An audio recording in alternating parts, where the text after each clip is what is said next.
আপনি বাংলাদেশে বসবাস করেন, কিন্তু জনপ্রিয় ম্যাগাজিন অনুষ্ঠান ইত্যাদি দেখেননি।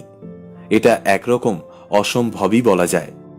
আর সেই অনুষ্ঠানের যুগের পর যুগ ধরে স্পন্সর করে আসছে কেয়া কসমেটিক্স লিমিটেড কোম্পানি।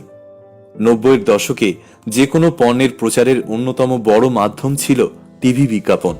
আর আমরা যদি সে সময়ের দর্শক প্রিয় বিজ্ঞাপনগুলো দেখতে যাই, তবে অধিকাংশ বিজ্ঞাপনই চোখে পড়বে কেয়া কসমেটিক্সের। বিজ্ঞাপনের মানসম্পন্ন জিঙ্গেল এবং সে সময় উপযোগী পণ্যের সরবরাহের ফলে খুব অল্প সময়ে কোম্পানিটি বাজারে ভালো স্থান করে নেয় এবং সে সময় 15% শেয়ার মার্কেট দখল করে নেয়। সে সময় বর্তমানে কোনো সাবান কিংবা অন্য পণ্য কেয়ার মতো চলত না। বলতে গেলে এক চেটিয়া রাজত্ব করেছিল কেয়া কসমেটিক্স। কিন্তু আজকে কি করে তারা সেই রাজত্ব থেকে মাটিতে নেমে আসলো? কেয়া কসমেটিক্সের শুরুটা হয় কোম্পানির একমাত্র চেয়ারম্যান আব্দুল খালেক পাঠানের হাত ধরে। 1983 সালে তিনি খালেক অ্যান্ড কং নামে একটি প্রতিষ্ঠান স্থাপন করেন, যেখান থেকে প্রথমে ইটের ব্যবসা করলেও পরবর্তীতে 1996 সালে 12 কোটি টাকার বিনিময়ে তিনি সাবান প্রস্তুত করার জন্য ফ্যাক্টরি প্রতিষ্ঠা করেন। সে বছরই খালেক অ্যান্ড কং এর শাখা হিসাবে কেয়া কসমেটিক্সের যাত্রা শুরু করেন এবং পরের বছর বিউটি সোপ প্রোডাকশনের মাধ্যমে কোম্পানিটি কমার্শিয়াল প্রোডাকশন শুরু করে। পরবর্তীতে কোম্পানির নাম খালেক অ্যান্ড কং বাদ দিয়ে কেয়া গ্রুপ অব ইন্ডাস্ট্রিজ রাখা হয়।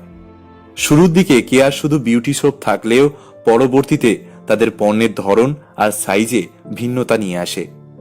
প্রতিষ্ঠানের উৎপাদিত সকল পণ্যের কাঁচামাল তারা আমদানি করে মালয়েশিয়া, ইন্দোনেশিয়া, ফ্রান্স, ইতালির মতো দেশ থেকে।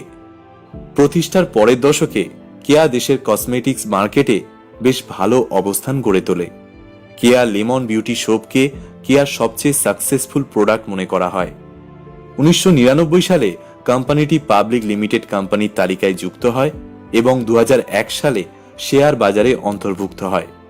2000 সালের দিকে কোম্পানিটি তাদের ব্যবসায় সম্প্রসারণ করে গার্মেন্টস ব্যবসার দিকে ঝুঁকে যায়। কসমেটিক্স ব্যবসায় নিজের সফলতা পূর্ণতা পাওয়ার আগেই গার্মেন্টস ব্যবসার দিকে ধাবিত হওয়াকেই অনেকে তার বর্তমান ব্যর্থতার অন্যতম কারণ মনে করে থাকে। এ সময় তারা বিপুল পরিমাণ ব্যাংক লোন নেয়, যার ফলে তাদের উৎপাদন খরচ লাভের চেয়ে বেড়ে যায় এবং তারা নিজেদের মূল ব্যবসা থেকে ছিটকে পড়ে। ফলে প্রসাধনীর ব্যবসা দিন দিন খারাপ হতে শুরু করে। তার উপর 2010-11 অর্থ বছরে কোম্পানিটির 500 কোটি টাকার অর্ডার বাতিল হয়ে যায়, যা তাদের জন্য ছিল মরার উপর খাঁড়ার ঘা। 2012-13 অর্থ বছরে যেখানে কেয়ার দেশে বিক্রি ছিল 260 কোটি টাকা, সেখানে 2016-17 অর্থ বছরে তা প্রায় অর্ধেকে নেমে দাঁড়ায় 140 কোটি টাকা। বাজারে কসমেটিক্সের ব্যাপক চাহিদা থাকার পরেও বর্তমানে তা প্রসারে তাদের কোনো পদক্ষেপ চোখে পড়ছে না। বর্তমানে কর্মী সংকটের কারণে সীমিত আকারে তারা ডিটারজেন্ট ও সাবান উৎপাদন করছে। গত 10 বছরে কেয়া তাদের পণ্যের তেমন কোনো ভিন্নতা আনেনি। অন্যান্য কোম্পানিগুলো যেমন পণ্যের ভিন্নতা, ছেলে মেয়েদের জন্য আলাদা আলাদা করে বিভিন্ন কাজ করেছে, কেয়া তার কিছু করেনি। পণ্যের প্রচারণার ক্ষেত্রে সবাই যেখানে ইন্টারনেট নির্ভর হয়েছে, সেদিক থেকেও কেয়া বর্তমানে সবার চেয়ে পিছিয়ে আছে। একসময়ে কসমেটিক্স বাজারে রাজত্ব করা কেয়া কি তার হারানো রাজত্ব পুনরুদ্ধার করতে পারবে? যদি পারে, তাহলে কিভাবে? আপনার মতামত আমাদের কমেন্ট বক্সে লিখে জানাবেন। ভিডিওটি ভালো লাগলে শেয়ার করবেন এবং আমাদের পেজে নতুন হয়ে থাকলে পেজটিকে ফলো করতে ভুলবেন না।